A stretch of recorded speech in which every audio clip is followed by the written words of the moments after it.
week we've been talking about resolutions for the new year, and today we're going to talk about kicking that bad habit once and for all. And that habit we're talking about is smoking. Joining me this morning is respiratory therapist Kit Schiller. Good morning, Kit. Good morning. We all know somebody, whether it be in our family or a friend, that has a hard time with this habit. I mean, it's so addicting. It's so hard to stop. Talk about some of the tips that you have initially to start this process.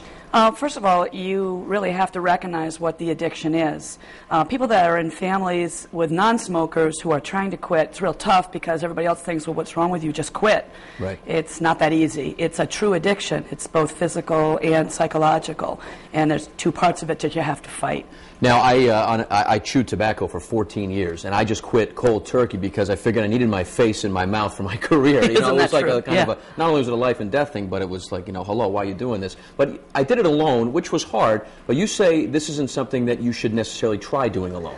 We find that people have more success when they actually get into a group. I've had some people that tried to quit on their own, and granted, some people manage to quit on their own, but it's a tough road. You need a lot of support, and you don't need family kind of beating you up for it.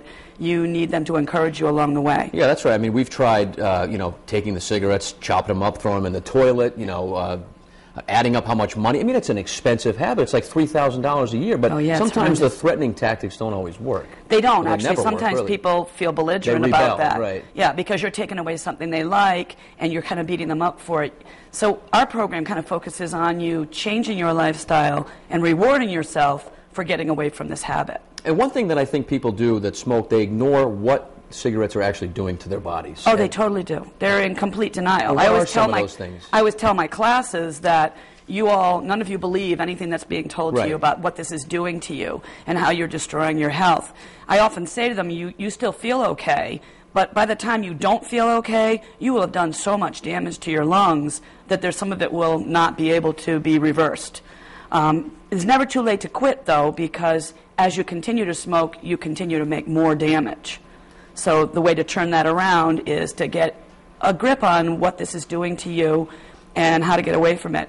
In our program, Freedom from Smoking, which is from the American Lung Association, we try to first identify why you smoke, when you smoke, how you smoke. You have to realize if you've been smoking for a while, you've been practicing that for a long time. Right.